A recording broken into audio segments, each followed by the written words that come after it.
जब से मोबाइल आया है ज़माना एकदम बदल गया है। पहले लोगों की इज्जत अपने हाथ में होती थी, अब मेमोरी कार्ड में होती है। क्या आपको फेसबुक, व्हाट्सएप और इंस्टाग्राम से पैसे कमाने हैं? अगर हाँ, तो सबसे पहले काम कीजिए, इन तीनों को अपने मोबाइल से डिलीट कर दीजिए और काम धंधे पे लग जाइए। यह संदेश हमारी ओर से जनहित में जारी। ये फेसबुक और व्हाट्सएप का भूत लोगों के सर पे इस कदर सवार है कि क्या बताऊं। एक लड़की की डेथ हो गई, मरने के बाद वो यमलोक पहुंची। यमराज ने पूछा, बताओ बेटी, कहां जाओगी, स्वर्ग जाओगी या नर्क जाओगी? लड़की ने कहा, यमराज जी, धरती से मेरा मोबाइल और चार्जर मंगवा दीजिए, मैं कहीं भी रह लूंगी। एक दिन एक घर में एक बेटी बाथरूम से निकली, तब भी उसके हाथ में फोन था।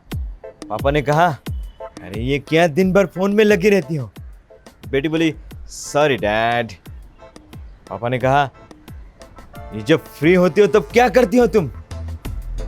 बेटी बोली, पापा मैं फोन चार्ज कर लेती हूँ। और पापा बोले, फ्री कब होती हो? बोले, डैड जब फोन की बैटरी खत्म हो जाती है। आदमी का जब खराब टाइम शुरू होता है ना, तभी उसके आसपास अच्छी अच्छी चीजें होनी शुरू हो जाती है। जैसे जिस दिन मेरी बीवी से झगड़ा हो गया, वो उसी दिन मटर पनीर बना लेती है। अब मैं भी क्या करता, मैं भी कोई ना कोई बहाना करके सुलह कर लेता हूँ, लेकिन फिर दूसरे दिन दाल चावल देखकर वापस झगड़ा हो जाता है। मैं भी छोड़ता नहीं हूँ, कम नहीं हूँ मैं भी। आप भी मत छोड़ना। अरे यार, बीवी की नहीं, मटर पनीर की बात कर रहा हूँ। मेरी लव मैरिज है, लेकिन फिर भी झगड़ा तो होते ही रहता है। एक दिन मेरा और मेरी बीवी का झगड़ा हो गया जम के। मैंने बीवी से पूछा, यार तुम औरतें लव मैरिज ही क्यों करती हो जब तुमको निभाना नहीं होता, बाद में झगड़ा ही करना होता है? मेरी बीवी ने जवाब दिया, देखो, कोई अनजान नमूना मिलने से अच्छा है कोई जाना पहचाना कमीना ही मिल जाए। फिर बाद में उसने मुझसे सवाल किया कि तुम मर्द लव मैरिज क्यों करते हो जब तुमको निभाना नहीं होता है, झगड़ा करना होता है? तो मैं भी कम नहीं था, मैंने भी जवाब दिया कि देखो, कोई एनाकोंडा मिलने से अच्छा है कोई पहले से जानी पहचानी पालतू नागिन मिल जाए। इतना था कि मेरी बीवी ने मुझे डस लिया। दोस्तों, ये औरतें वो नागिन हैं जो एक बार डस ले तो आदमी की शरीर में ऐसा जहर फैलता है कि वो कभी मरता नहीं, लेकिन जिंदगी भर तड़पता रहता है। और तो और, इनका एंटीवेनम भी किसी के पास नहीं है।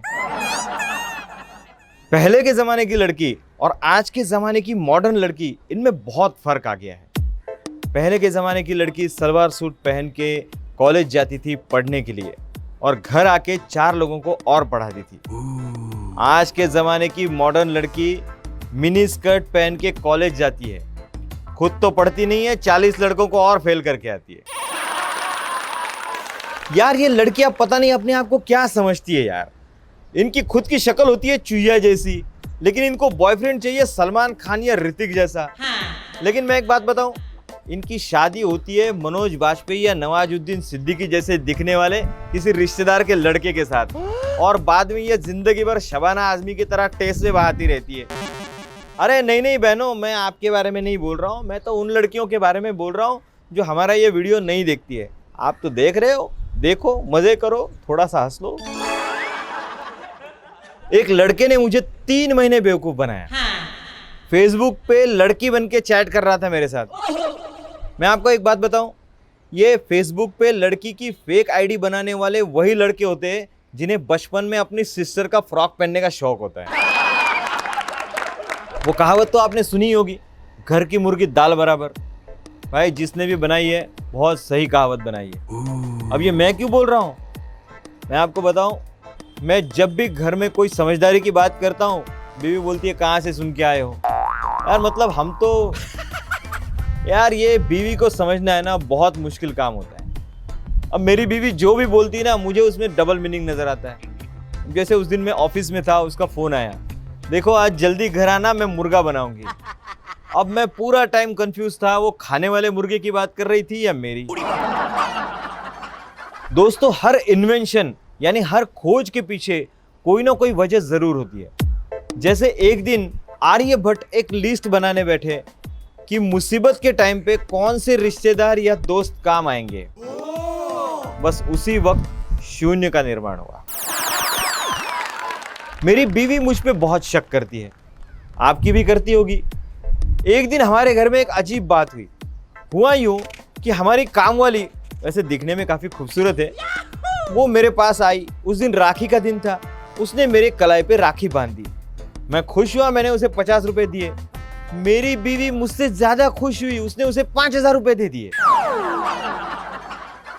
दोस्तों, हमारे इर्द गिर्द ना बहुत सारे अजीबोगरीब कैरेक्टर्स रहते हैं, खासकर बेवड़े लोग। जैसे मेरा दोस्त पांडू, दारू पीने के बाद भाई साहब का कैरेक्टर ही बदल जाता है।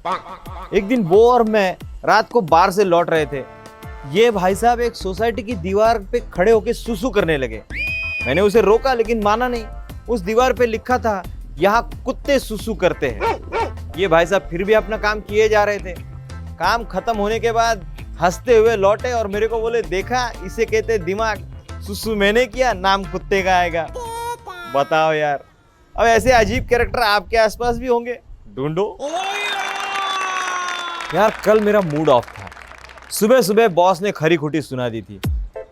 फिर जब 10 मिनट मैंने कस्टमर केयर वाली से बात की, तब जाके सेल्फ रिस्पेक्ट वाली फीलिंग आई, हाँ, ये कस्टमर केयर से याद आया, हमारी बिल्डिंग का जो वॉचमैन है वो रोज कस्टमर केयर में फोन लगाता है। मैंने उससे पूछा, यार तू रोज कस्टमर केयर वाले से क्या बात करता है, क्या प्रॉब्लम है? तो बोला, देखिए साहब, आज का एक घुटन भरा माहौल में ना एक वो कस्टमर केयर वाली ही है जो गरीब से गरीब आदमी से भी इज्जत से बात करती है। हम जैसे लोगों को भी बिल्कुल वीवीआईपी वाला फीलिंग आता है जब हम फोन करते हैं ना और सामने से लड़की पूछती है कि हम आपके लिए क्या कर सकते हैं, तो पता है साहब, दिल खुश हो जाता है। ये दिन भर जो आप लोगों का गाली और बकवास सुनते हैं ना, हम सब भूल जाते हैं।